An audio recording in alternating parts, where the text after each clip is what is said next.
Hola, hoy quiero hablarles de un cuento de Julio Cortázar que me dejó pensando mucho. El libro se llama Instrucciones para John Hotwheel. No es un cuento común porque mezcla lo real con lo absurdo de manera increíble. Da una pista que trata, sin resumir todo, la historia empieza en un teatro, pero poco a poco nos damos cuenta de lo que ocurre. Ahí no es simplemente la obra, sino una especie de trampa para el protagonista que nos deja ahí. El personaje principal es llevado casi por accidente a un escenario.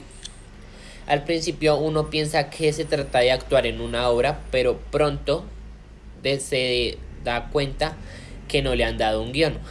Entonces él tiene que improvisar y ahí lo que pasa es que se empieza a confundir entre la realidad con la ficción. Cortázar juega con esa idea de no saber qué es real y qué es la parte de la representación. El protagonista se ve envuelto en una situación peligrosa donde ya no se sabe si está actuando o si de verdad corre un riesgo. Bueno, entonces pues a mí lo que llevo leyendo me ha parecido muy chévere el libro porque lo fascinante es como Cortázar nos mete en esa atmósfera como absurda y subreal, y uno como lector también se siente con la confusión porque el cuento nunca explica todo con una claridad. Entonces eso es lo que también hace tan potente como la lectura. Bueno, me ha parecido muy interesante el libro también porque es como si el cuento nos pusiera a nosotros sobre un escenario que nos obligan a improvisar o a no, pues porque no se sabe qué va a pasar. Entonces es chévere esa parte que tú te metes como en ese papel mientras que estás leyendo y es muy interesante. Entonces a mí me dejó como una intriga, como algo ahí pensativo, como en cuántas veces uno le toca en la vida improvisar sin un guión o sin unas instrucciones claras, porque eso de estar en una situación nueva sin saber qué se puede hacer es un poco de lo que le pasó a John Hotwell en la historia, en el cuento.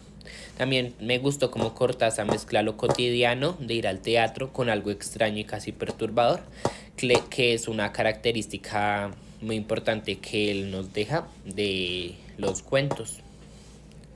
Y también algo interesante de este cuento es que nos refleja mucho ese estilo que Cortázar tiene. Por ejemplo, en este él rompe el silencio con lo convencional, lo que no le gusta que el lector esté cómodo.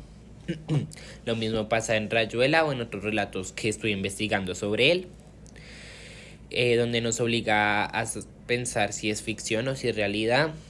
Entonces en este cuento lo mezcla para que uno quede como en esa intriga, a ver qué va a pasar, cómo va a reaccionar John Hotwheel. Otro aspecto que me llamó mucho la atención es que al protagonista lo manipulan. Entonces a él lo empujan a actuar sin darle un guión, que eso también se puede interpretar como una crítica a como en la vida a muchas personas les toca actuar o les imponen ciertos papeles o situaciones sin preguntarles si queremos estar ahí, si estamos de acuerdo.